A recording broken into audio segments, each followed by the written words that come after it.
Hi, everybody. We're the Skeleton Crew, and we're looking at our second marine reptile and second plesiosaur this week. But before we look at Styxosaurus, we have to introduce ourselves to you. My name is Dr. James Napoli. I am a postdoctoral researcher at the North Carolina Museum of Natural Sciences and North Carolina State University. My name is Amelia Zietlow. I'm a PhD candidate at the American Museum of Natural History. My name is Scott Johnston, and I am the vertebrate paleontology fossil preparator and technician at the Harvard University Museum of Comparative Zoology. Hi, I'm Alex Rubenstahl. I'm a PhD candidate at Yale University. And I'm Dalton Meyer, also a PhD candidate at Yale University. And together we're the Skeleton We're the Skeleton Crew. That was our best one yet. Was it? I don't know, maybe. Anyway, Dalton, I felt that. show us the Styxosaurus. Certainly. I would like to see the baby.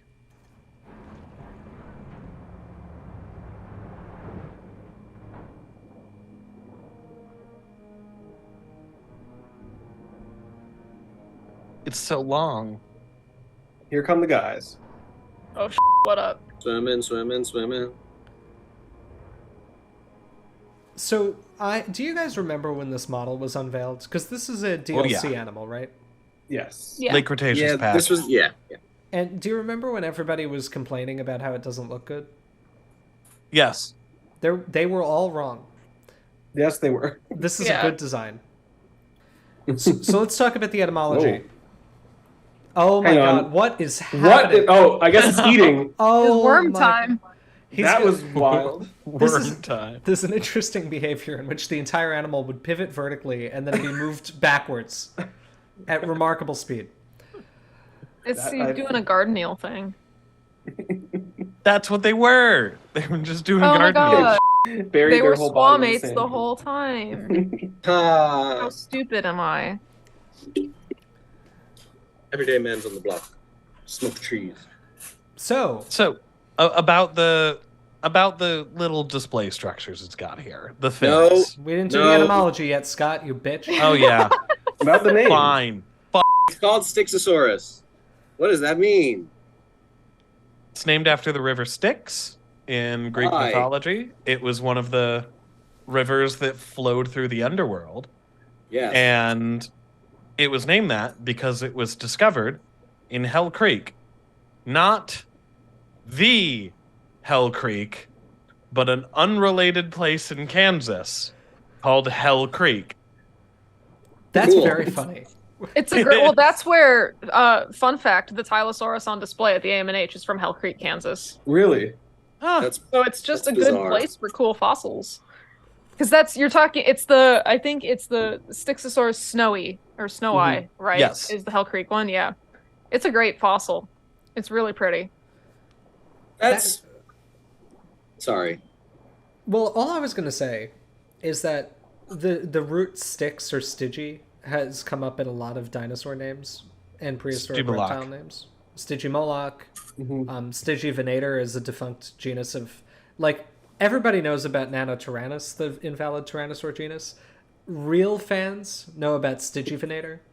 That's a great name. Stygivenator is a great name. I am the most sad that there is not a Stygivenator left, because just Hunter of the River Styx is a great name for a small theropod from the Hell Creek Formation.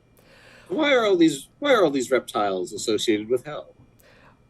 Apparently Because they were put in the ground by the devil to trick us. That's it. Sure. That's it. Correct.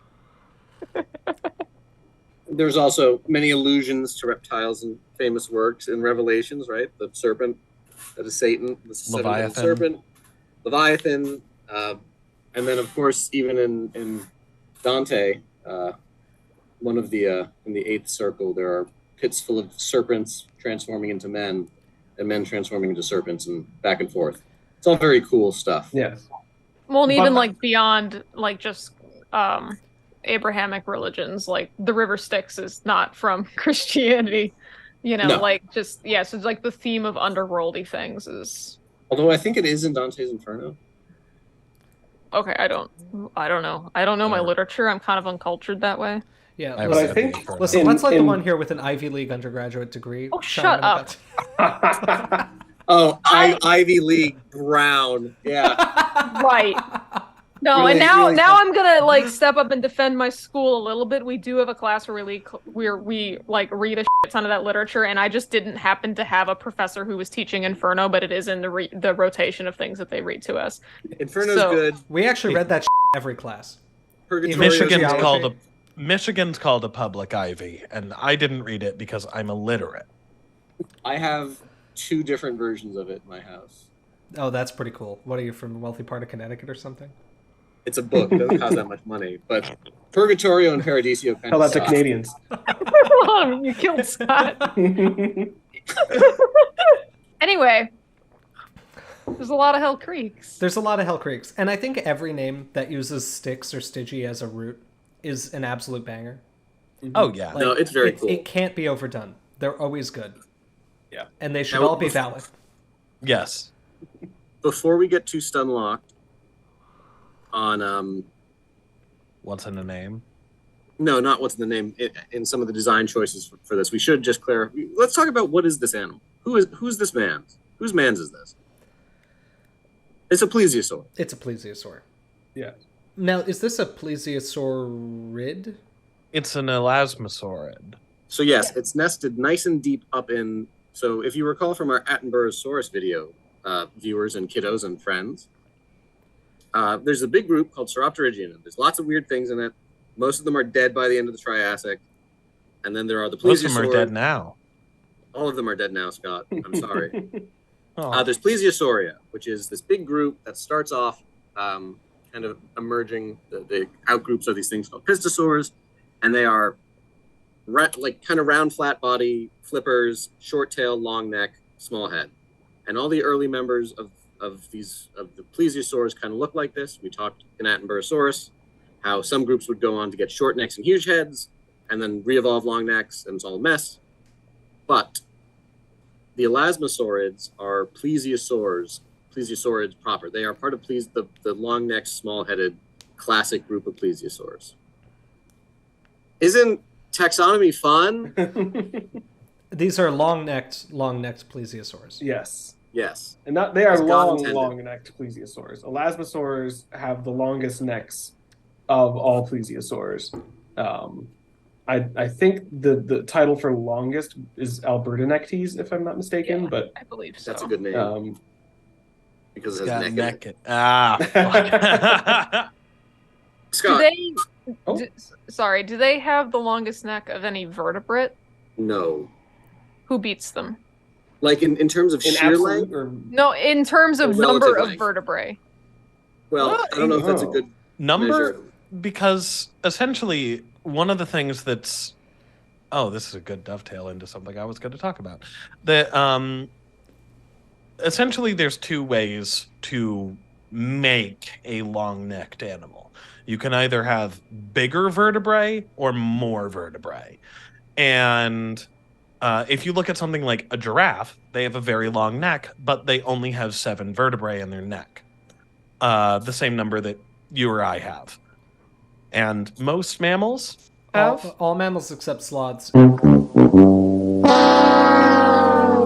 It's a developmental constraint from the evolution of the diaphragm.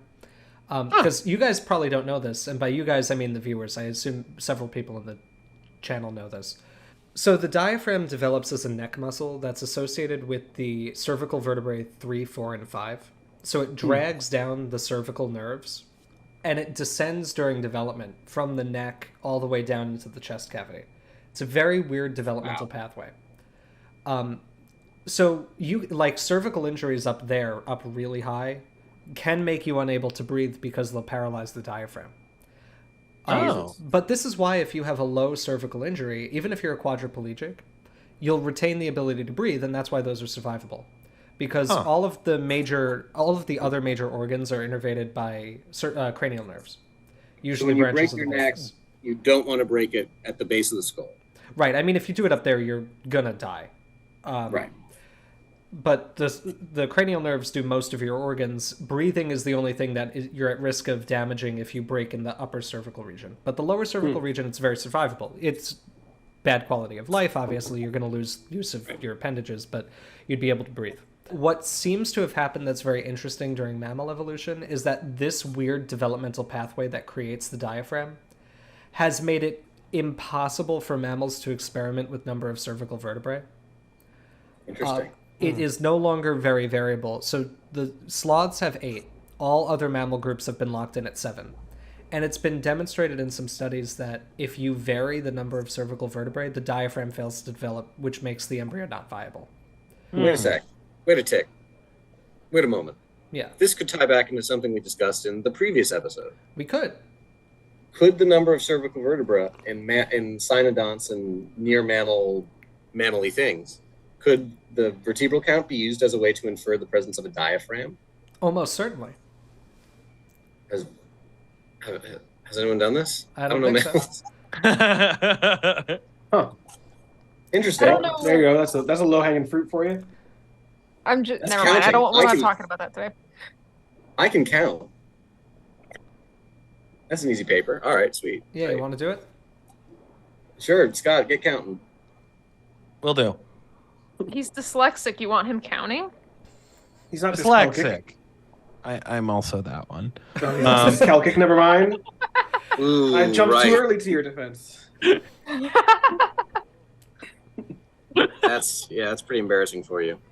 Anyway, Scott, you were making a minor point about the number of Yes. cervical vertebrae in a giraffe, and I spun that into a 5-minute discussion of evolutionary development. Continue, please. Yes, you did. Sorry. So, after that nice, clean, succinct bit,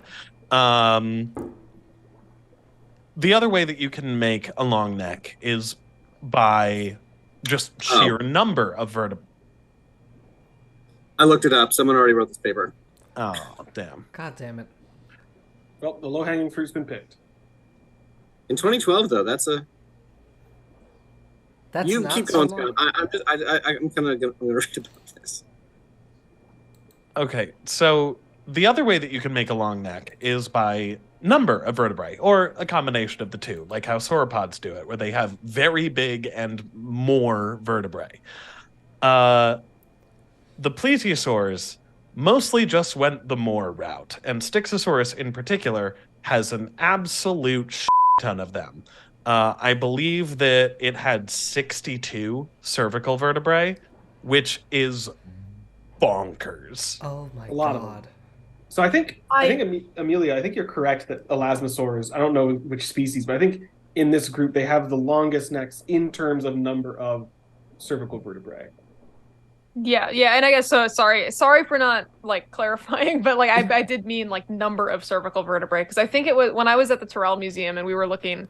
I was in the collections with Mark Mitchell and we were looking at the Albertonectes because it's cool and it's there. And he's like, yeah, it's got.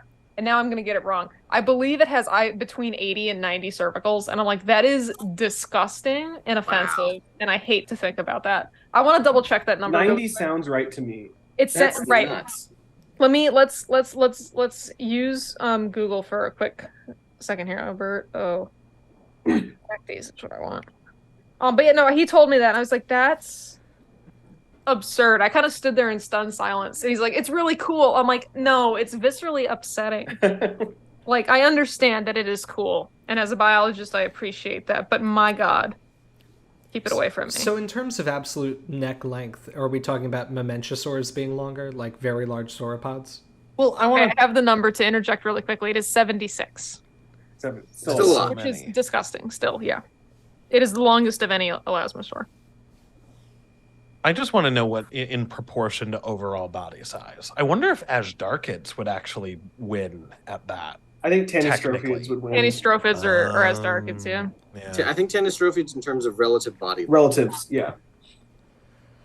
Because most tanistrophiids are small, right? Like really small. Mhm. I mean, they're not. They're smaller Like- than you think they are. There's Tanistrophius, like the one everyone thinks about is big, but most of the rest of them are like maybe a third or a fourth that size. Right, that's what I thought. And Which they is not that Still big. not- That's not small. no, But yeah. no. Tanistrophius is like what, 3 meters long? Yeah, about 3 The meters. big one? Yeah. I think the big one's even bigger than that. It's like the size that it is in sea monsters, I think. Yeah. It's huggable size. Oh, But like Thank I always pictured like Tanistrophiids to be like roughly equivalent to the size of like some elasmosaurs, and that is No. absolutely not the case. Like Styxosaurus here is, it's hard to get a good reference of size, especially because you can't put people in the enclosures here. But Criminal. Styxosaurus is like 30 plus feet long. It's huge. So Amelia and I have a shared experience with Styxosaurus, but it wasn't shared at the same time. So while I was out traveling west, I spent a couple of days at the South Dakota School of Mines Museum of Geology, where they have a little-known T-Rex fossil. It was like the 5th T-Rex ever discovered. It's really historic. It was not conserved well by the people who originally found it. It is held together with paper mache that's falling apart. The bones crumble in your hands. Oh, you texted me about this, and I was very sad. And Scott was sent. But what kept attracting my attention while I was in the display hall trying to look at the T-Rex skull was the huge Styxosaurus mounted nearby. We'll put pictures up during editing. I don't have a picture of myself with it, but it is mind-bogglingly enormous. Yeah, and I wonder if the pictures I have several pictures of it in several angles, and there's people in the museum, so you might be able to get a vague sense of it. So I was obviously they're working on, they have a Mosasaurus there as well. And like objectively the Mosasaurus is longer, but because they have the Plesiosaur, the Styxosaurus kind of mounted like with its neck up, which, you know, what's the consensus? They couldn't do that? Yeah, okay. Not impossible, but not like what they were doing most of the time, right? It's not like the classic like Loch Ness Monster surgeon's it's photo unlikely. thing. It seems that the flexibility is kind of like Yeah. like along the entire line. It's like bending a It doesn't have a lot of flexibility between each vertebral joint, but over the length of the neck it can bend a lot. So you can get gradual curves probably, but not like that tight S-shaped Loch Ness Monster thing. And I believe it's more flexible horizontally than vertically. Yeah, I remember seeing that. Also, before we get off next, I just want to say this before I forget it. The cervical vertebra count is fixed in like the early Triassic in things like Thernaxodon. So like more very derived cynodonts, it looks like. And let me guess, it coincides precisely with when you get a lumbar region? It appears so. Yeah, that's what I'd guess. Which cool. Yeah. It's cool. Mammal paleontologists are spoiled. They're spoiled brats. They have good data and a good fossil record, and I'm not jealous of them at all. Those bastards who chose the right system. Robust morphological transitions. Shakes fist. We just get all the money and fame. Speak for yourself. Yeah, well, Yeah. I'm a not speaking preparator. for I you. don't even get For acknowledged. dinosaur people. Scott, I'll acknowledge you one day. Oh, thank you. I Scott, chose a field with no data and no prestige. if it makes you feel any better, I promise Marilyn I would acknowledge her. I'm going to champion preparators. Thank you, genuinely. We need to address the fact that it's not circumcised. Do we? We have to. Oy vey! I feel like that's personal information. We shouldn't pry. Well, it's on display right here. We can all see it. The elephant in the room about this thing's design is it has little fins on the top, bottom, and sides of its neck. And a lot of people had a lot of opinions about this when it was first revealed. It doesn't And have fins on the side. It has veins on the side. no, they're flaps. They have shadows on the underside. See? Yeah, that's a flap. Okay, fins on top and bottom, flaps on the sides. Despite the fact that I just said that sentence, and I don't like that I said that sentence, I like how these look on this animal. And I don't think that they're outside the realm of possibility. I agree, Scott. I think they look very good. They're not as big as everyone was freaking out when they were teased, which most of the weird cringe shit about this game is always when the trailer comes out. And like, I don't know, everyone's like, oh, it wouldn't be hydrodynamic. Like, you know, nature is constantly, everyone's got Ian Malcolm brain where it's like, nature is, you know, optimizing towards a peak, which like, no, it's not. There are fish that can be alive while sea lions eat their brain that are like as aerodynamic as a coffee, like hydrodynamic as a coffee table. They can breach too. Or fish swim like a pole. Yeah. Like you can do a lot of funky stuff. Like, have you ever seen a sea cucumber swim? They can still do it. Or no, the scallops that do the SpongeBob thing. Oh yeah. So like, shut the f*** up. You don't know. I also wouldn't be surprised if they had some sort of soft tissue stabilizer on the neck. Like, Sure. It's a big thing they got to like compensate for. yeah. You don't see a lot of fish that are all neck and then like a tiny body. I feel like that, I don't know anything about hydrodynamics, but this doesn't look, with a straight out neck with nothing on it, it feels like that would just induce a lot of drag if it's ever off axis from the direction of motion. Yeah. Unless there was like something like this. We talk a lot on this channel about the importance of using extant comparisons when learning about the extinct world, because it's literally all we can do. But it is important not to be constrained as long as something is within the realm of possibility. Mm-hmm. And we don't have any extant analog of plesiosaurs. Exactly. No close living relatives. Nothing that that even looks like resembles them. it. Well, And we don't- there's a couple. There's the Loch Ness monster, the Right. Lake Champlain monster, That's Chan. the Chesapeake Bay monster, Yes. The Ogopogo. the Ogopogo, Ogopogo, that's a great one. Yes. Cadborosaurus. Mm. None of which are real. Right. All of these are everyone fictional. has iPhones, and isn't it curious that all these things basically begin to appear around when personal cameras kind of begin to trickle into the market, as kind of science education is also mildly popularized, and now that everyone has a camera, no one ever sees any of these things. We There was hunted them just to a picture extinction. like yesterday from Loch Ness of something, some big thing. Was there really? It's not a monster, but there was, yeah. Are you sure about that? Could it be a I'm log? 100% sure. Could it be a fish? It could be any number of things. Except Is it a a plesiosaur? plesiosaur. No, but Nessie's back, folks. You heard it here first. Yeah, I mean, there were freshwater plesiosaurs, so Yeah, this was not one of them, but there No. were. One thing I am curious about on the neck is that this seems to be. It seems to be that there's a modern trend in a lot of paleo art of making the necks of elasmosaurs or just plesiosaurs in general pretty thick with a lot of like fatty soft tissue around them. I guess just Sauropods spitballing too, out there. right? What? in sauropods too. I've seen this trend, right? Sauropods too, but I've noticed it really. It seems a little bit more pronounced in plesiosaurs. Like they're sausage neck boys. It seems like they're constantly reconstructed as now.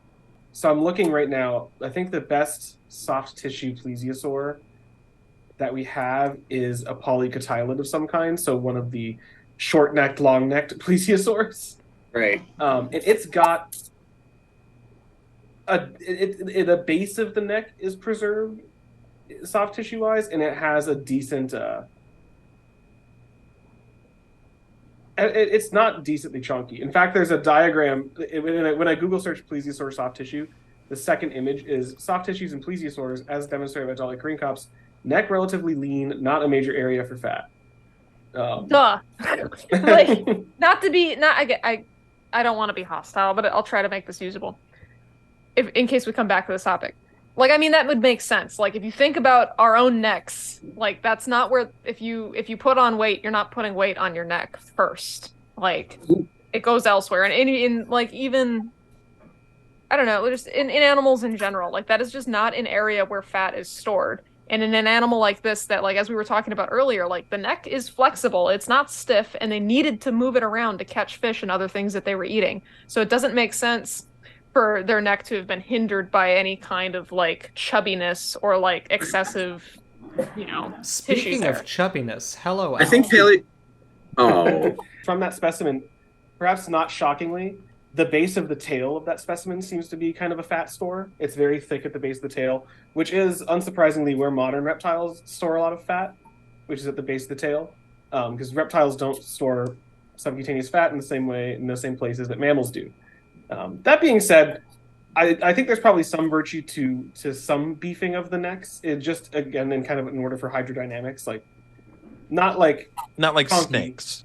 But yeah, not like a snake either, because it's not flexible in that manner, and it's also it does need to be hydrodynamic to some Right, degree. make it continuous with kind of the body outline too. Mhm. Something I've seen with sauropod necks, and I don't know if I guess you kind of see it in this design, but like the idea that the neck is big and long and is probably like a good billboard if they have cool like any kind of visual display is an idea that I think is good. Mhm. Right? It's free real estate. It's free real estate. You got a big neck. Why not make it a cool neck? Why not No, make yeah, that's a good point. color? And some of my favorite paleo art with elasmosaur plesiosaurs do decorate the neck quite a bit because like it does just kind of make sense of why not also make it a bit of a display structure. Now, what I think is interesting on the topic of some speculation and display in plesiosaurs is to the level that they've done it in this game, in that they made it bioluminescent on the neck. It's very cool. It almost certainly didn't have like no, but it is very cool. Are there any non-fish bioluminescent vertebrates? No. Okay, that's what I thought. I just wanted to check because I'm trying to think. Like frogs are pretty weird. I would There's or like phosphorescence. Yeah, there's and some stuff. biofluorescence, but not luminescence. right. Should we Oh, talk so about what bioluminescence is? yeah. We should. And Yeah, do you we want me should, to turn it to nighttime so we can see it better in these animals? I was about to ask. Turn Well, off the Let me do that, lights. and also see if I can get my cat off of my desk. Good boy. Al. There he goes. Oh, Whoa, it's so cool. It's very good. it's really cool. I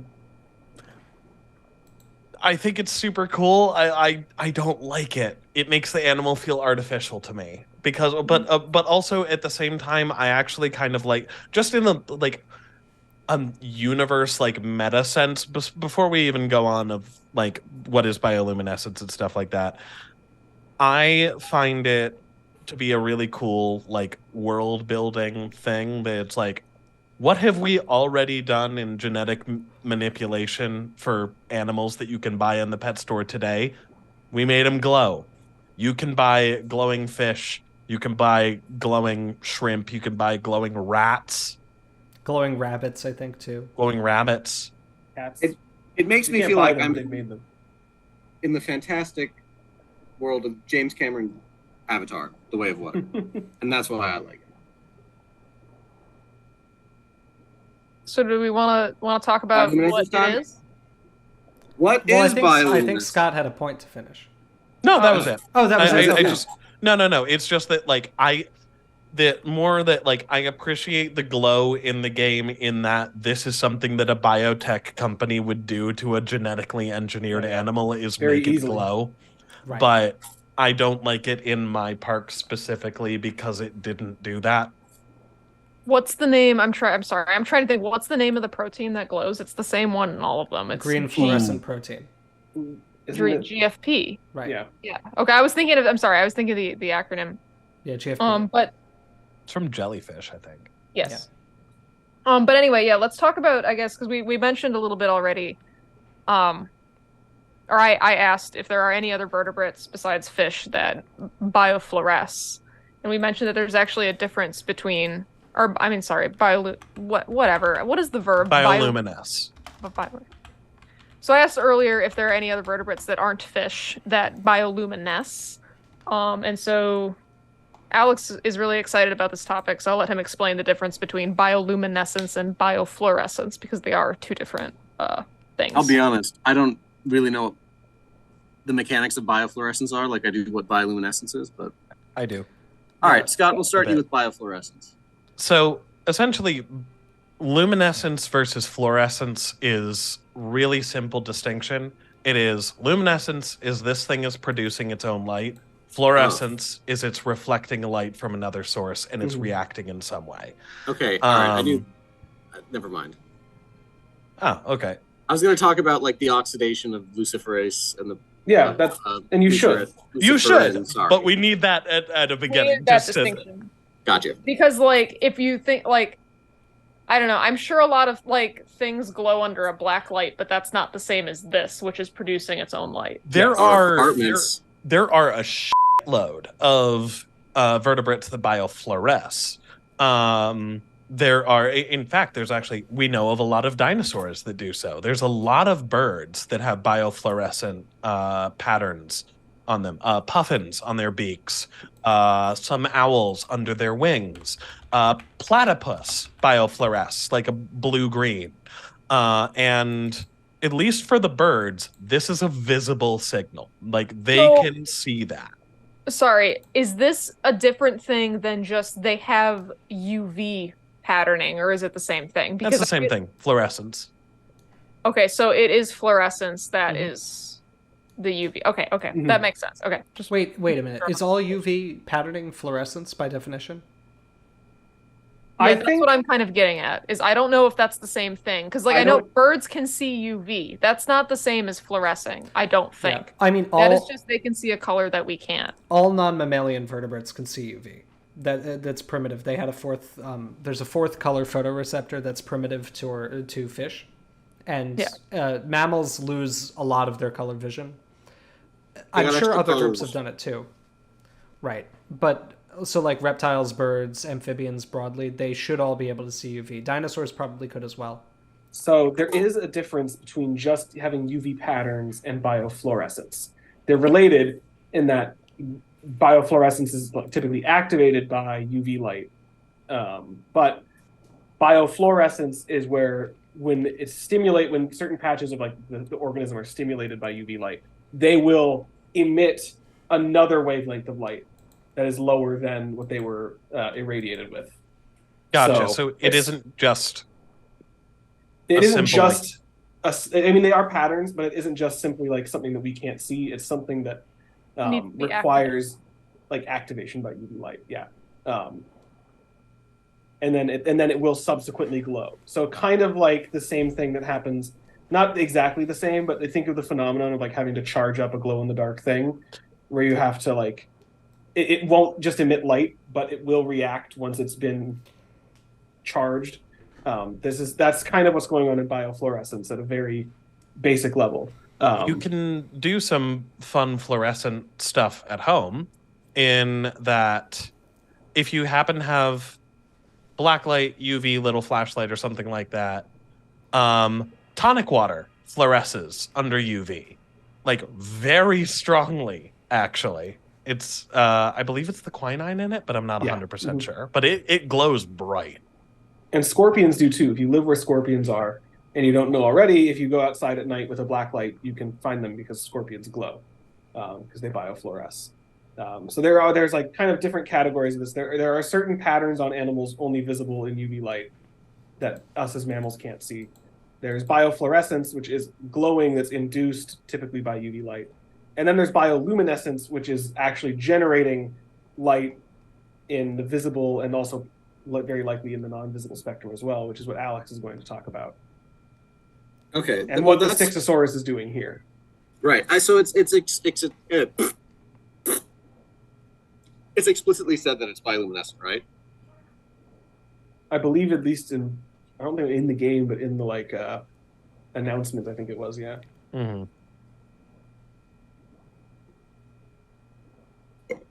Okay, so yes, we've established our nice distinction, or at least we've set up biofluorescence quite a bit. But bioluminescence, it's all over the place. And before we get into really what it is, which in very short, it is light produced by chemical reactions carried out by a few different kinds of bacteria.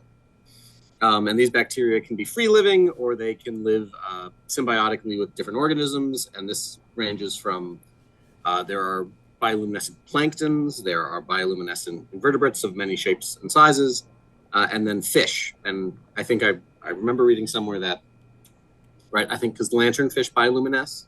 Yeah. And so like because they are so numerous, if you do the math, like based on that, most fish in the ocean have bioluminescence.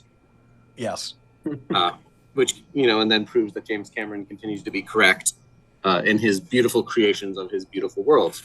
It is also specifically, as you said, in the ocean. Yeah, there is some bioluminescence on land and insects, but...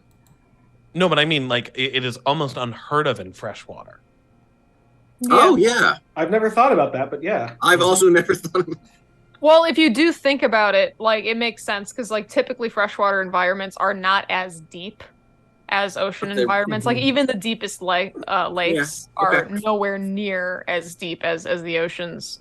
And even like thinking about like a coral reef environment, like we don't like seem to think about, or I guess personally, I don't think about a coral reef as being a deep environment, but those are often pretty far down under the surface, and we're just used to seeing them, lit all nice and pretty for documentaries, but that's not really how they look in just natural light necessarily.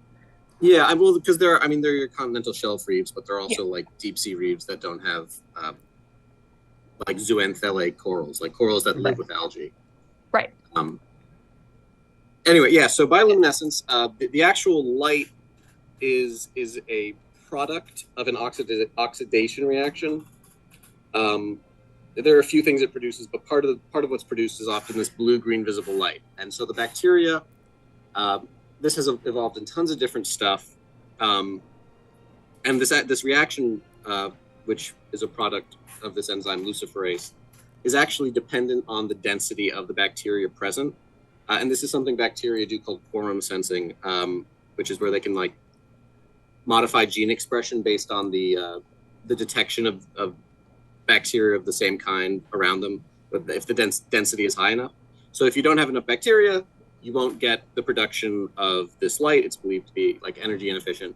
But if you have enough of them, this will happen. And so this is used for all sorts of stuff in deep sea fish, which are some of the coolest things in the world. But this can be used to attract prey, signal mates, camouflage yourself. Somehow they come in different colors, which I don't understand. That I imagine that's different kinds of bacteria.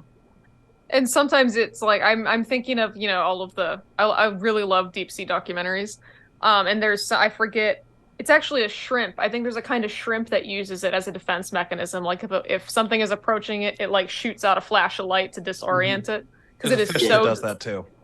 Yeah, so I'm thinking specifically of the shrimp, and I think it's defending itself.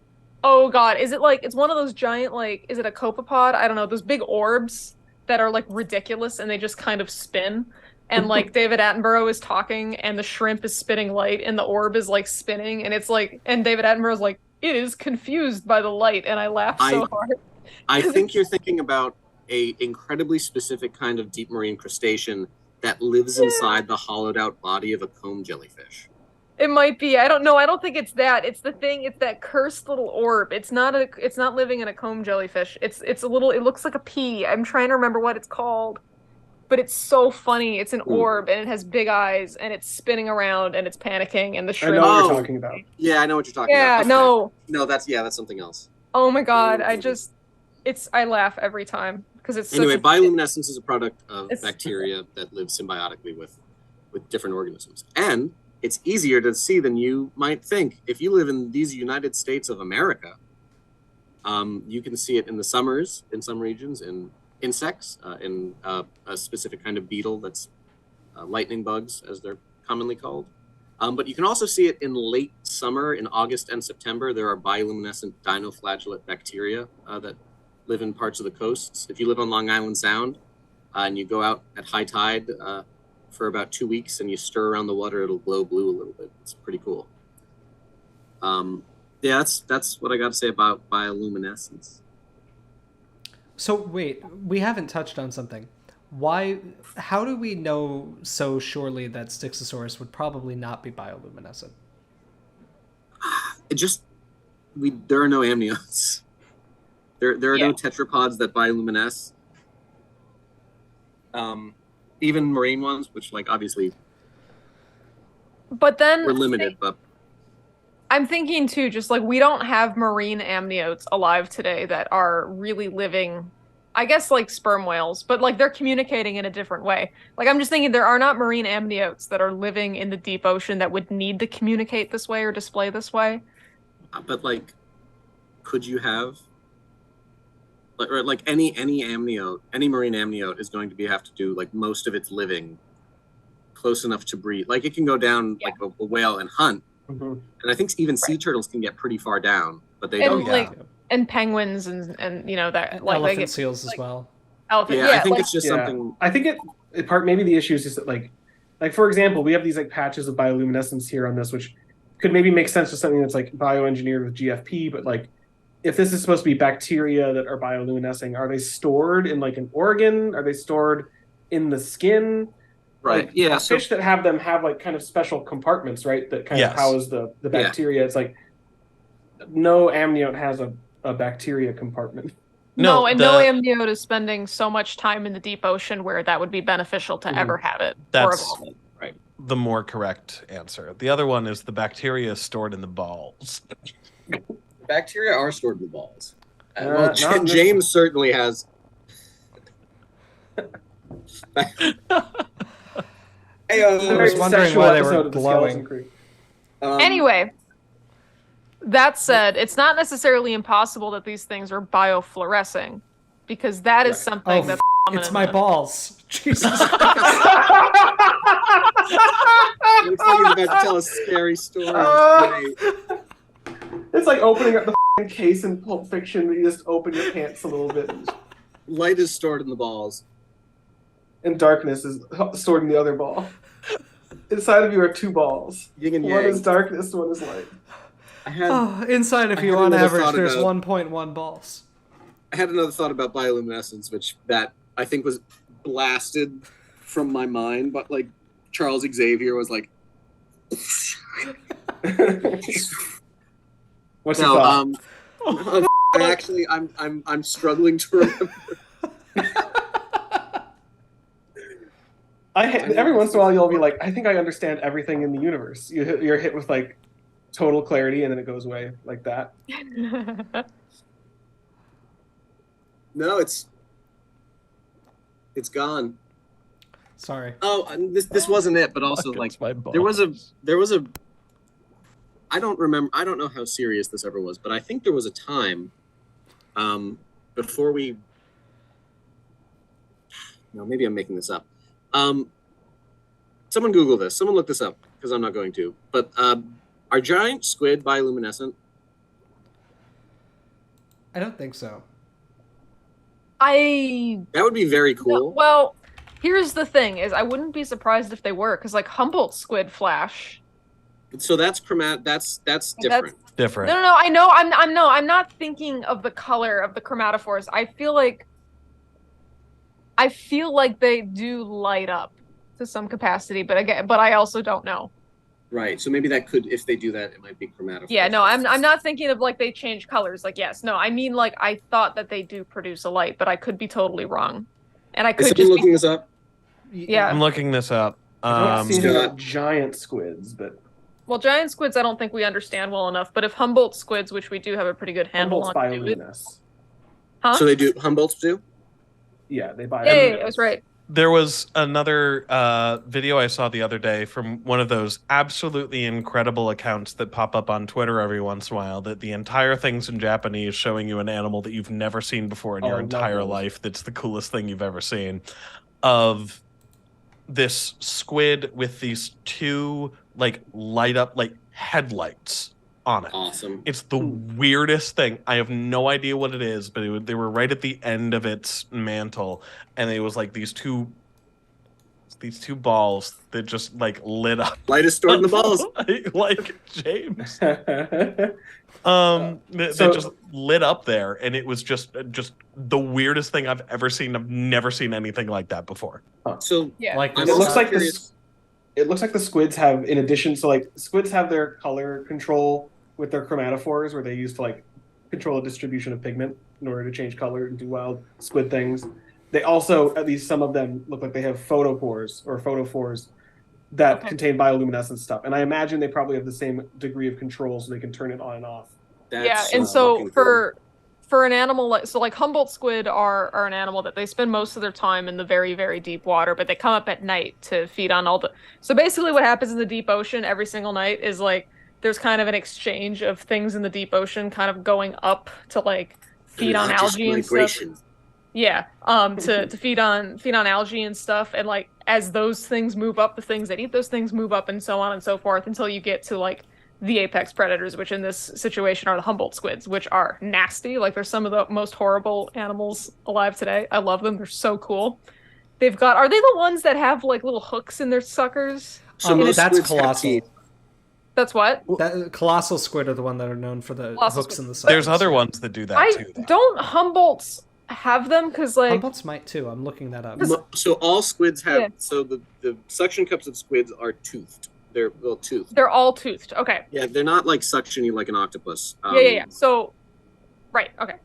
So They have hard parts, yeah, but in Yes. colossal squid, they're like hooks. they're hooks. Yeah, no, but I was just I am thinking of Humboldt squids specifically, just because like they have such a reputation for being so nasty and mean. They're bastards. They're horrible. So they prey on Possibly everything. have killed people. Possibly, yeah. I feel like this is an episode of either River Monsters or some other. I love fish documentaries.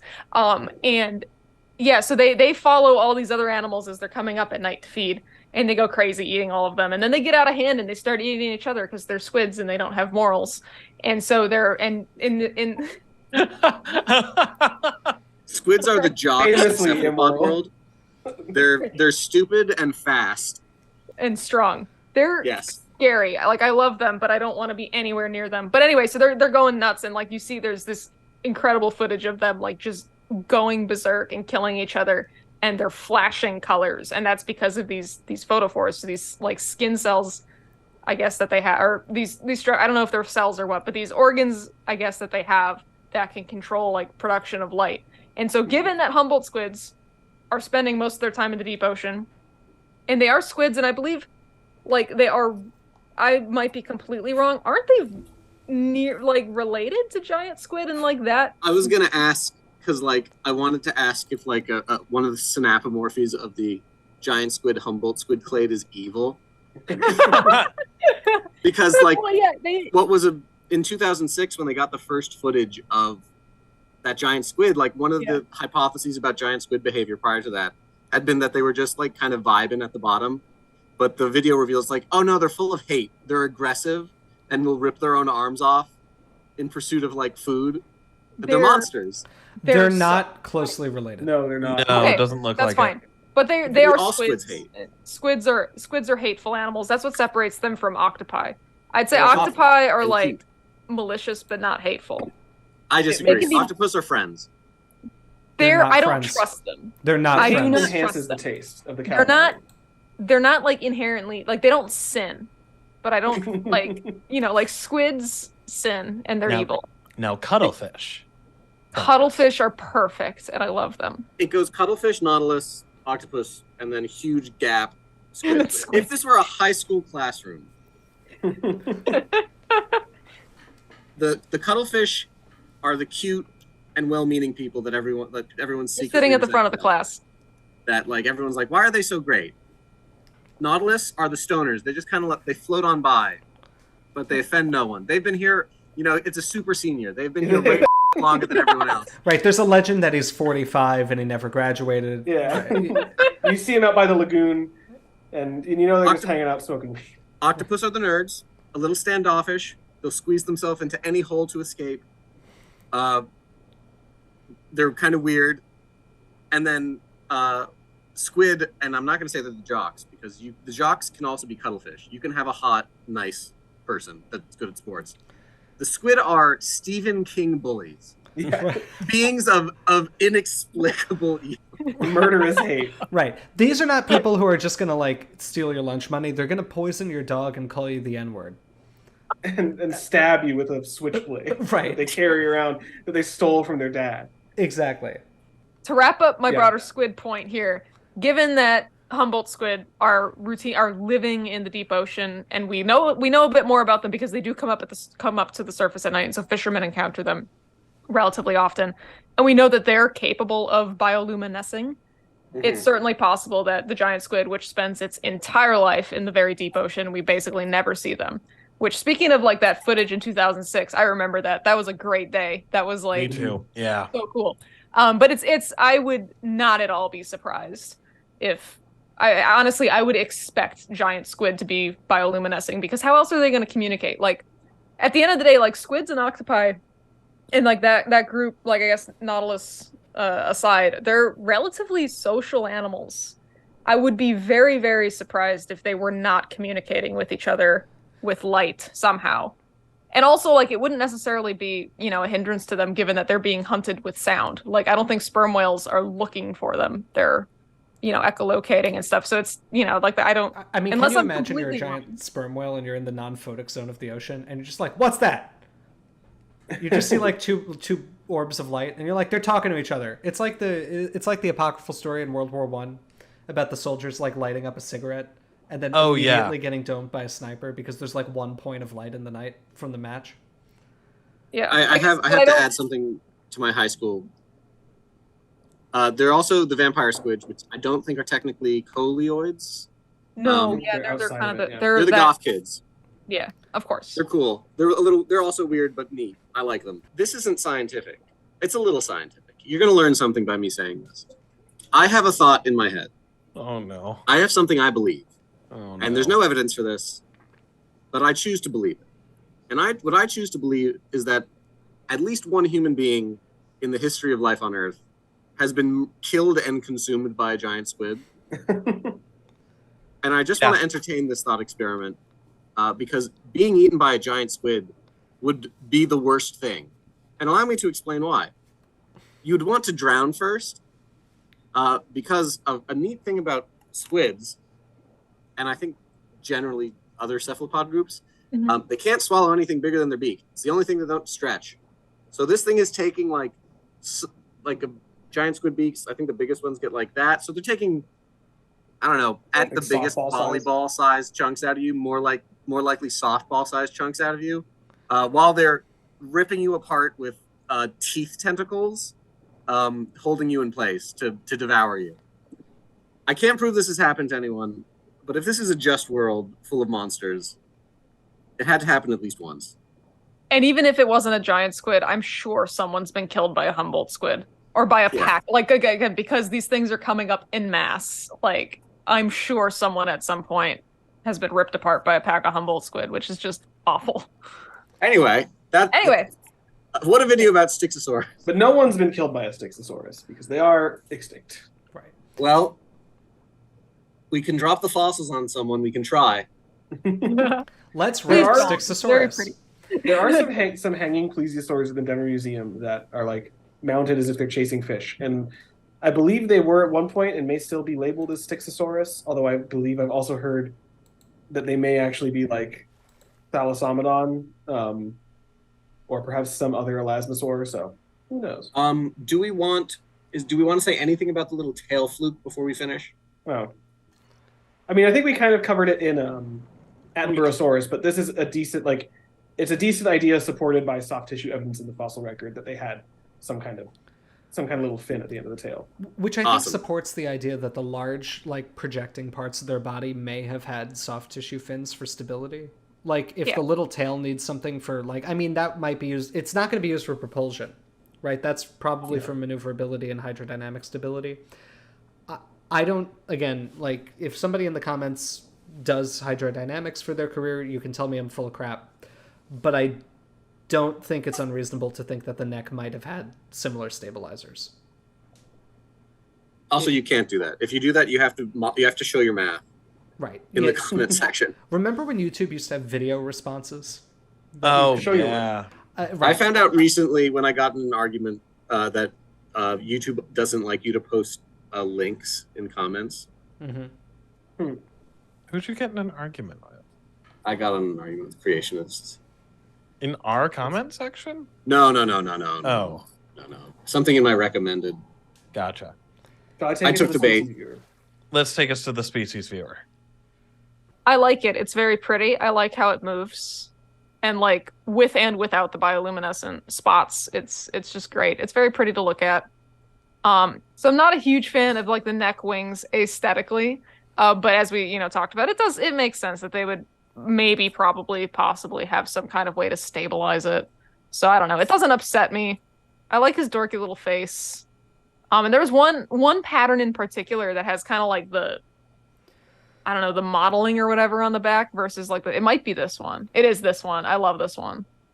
Yeah, I'm going to give it an S. I think it's very pretty and very faithful to the real animal.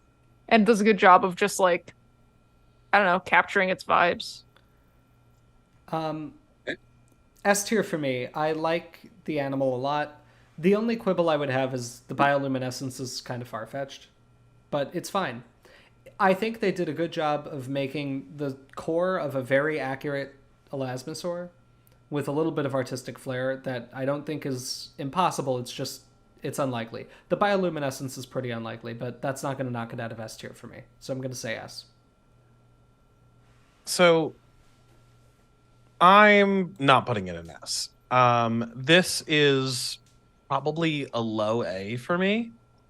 Like I like the essentially what I find kind of funny is we've spent this entire video talking about this animal from the neck up, and the neck down is where it actually has some anatomical problems for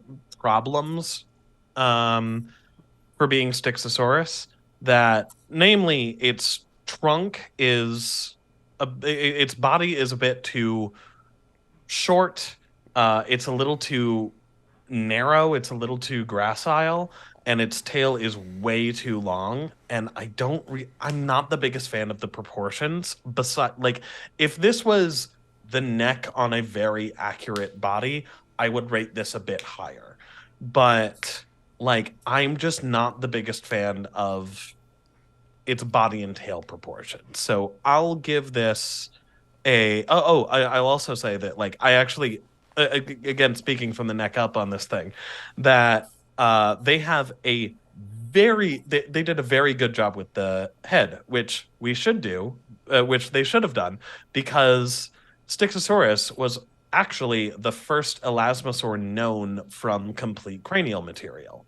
The holotype actually has a beautifully preserved skull and jaws. They even have shown the little, like, almost boss that is like right behind the eyes on there, the little rise that we see on some elasmosaurs, and like they did a really good job with that. I just wish that the body was a little bit more in line with what we think the animal would have looked like. So I'm gonna give it an A. Dalton, do you have strong opinions about this? I'm a little torn. Why? God damn it. Because I'm also torn, and I want to see if I can just rely on someone else to force my hand. Scott is not incorrect. There's some weird stuff going on in the postcrania. This is one of my favorite marine reptiles in the game.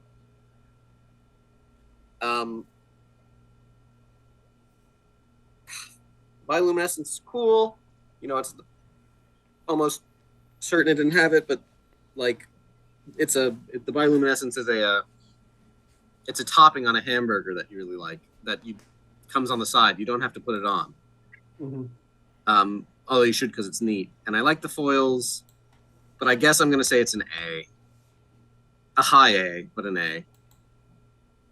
I like that the tail is chunky at the base. I didn't even notice that. Oh yeah, I just noticed it now. Huh. I'm like living in a zoo tonight. Is This Al creature's also going chunky nuts. at the base? He's chunky all over. It looks like I'm in a haunted house with like fucking ghost orbs going by because of how many moths we have. We have to fix this, Alex. We have to demoth this apartment. Anyway, Styxosaurus, godly jeepers. I don't know. It's an A or an S, and I like the tail base. I really like the neck. I love the patterning. The coloration they gave it is gorgeous. I am a fan of the bioluminescence as a genetic modification, considering that they have like the Parasaurolophus that do it too. And without it, I think it just makes a nice color pattern. I think, yeah, the head's beautiful. I was not fully as aware of like the proportional issues in the body, which is unfortunate. I am a fan of the neck fins.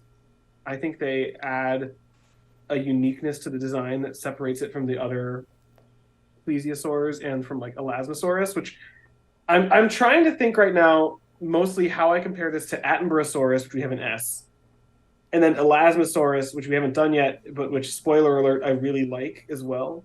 Oh yeah. For different reasons, I like it. God, it's either S tier below Attenborosaurus or A tier, like a good A tier. And we're tied, right? We're tied. Yep. We are. Alex, you said A? Today, I gave you the out, man. No, you didn't. You made me the decider. Oh, no, I offered before. Oh. You had strong feelings. No, fair enough. I see. I don't have strong feelings. I don't know what precedent I want to set because there's a part of me that's like, I don't think this belongs in the same tier as Attenborosaurus. But then the only other marine reptile that I think I'd put in that tier is Kronosaurus. This is really spoiling the game. I think I want to keep.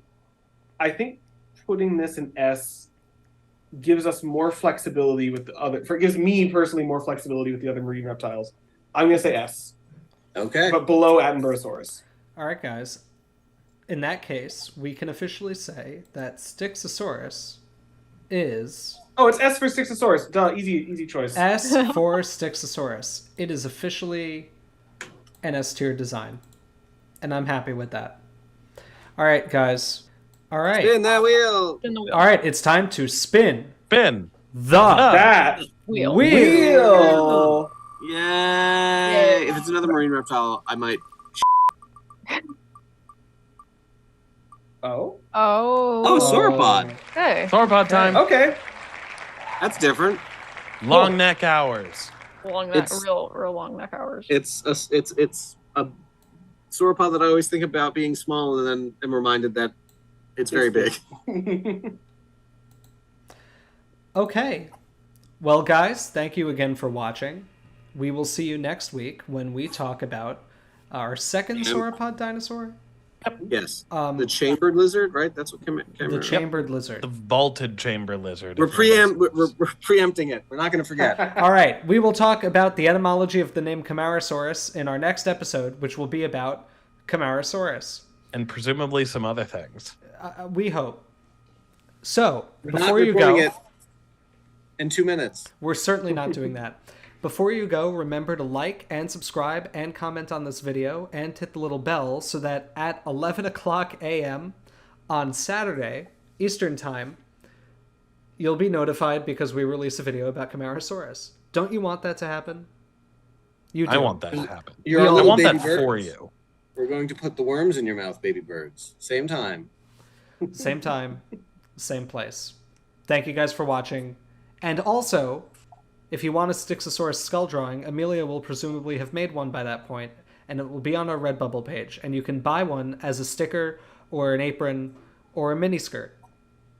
Buy the Styxosaurus miniskirt. We're going to plug the miniskirt. Somebody's going to buy it one day. I swear to God. James, the miniskirt is not active on Redbubble. Are you kidding me? No. We've Well, been it saying looks miniskirt terrible. this whole time. Yeah. Wait, you I deactivated told you it? this. We It was can't. never active. Why did you You were deactivate on the it? call with me. You were on the call. You watched me deactivate it. I shared my Fighting. screen. Wait. Listen, we can't arbitrate people's bad fashion choices. If someone wants to buy our miniskirt and look Yeah, absolutely exactly. garbage, like they crawled out of the dump, who are we to stop them? Wait. People allow Stick- me to look the way I do, so. Right. Activate the miniskirt by the time this video goes up so people can buy a Styxosaurus miniskirt. That's it. Get on it right now. Thank you guys for watching. We're going to make Amelia activate the miniskirt now. Goodbye. Bye. Bye-bye. Have a wonderful time.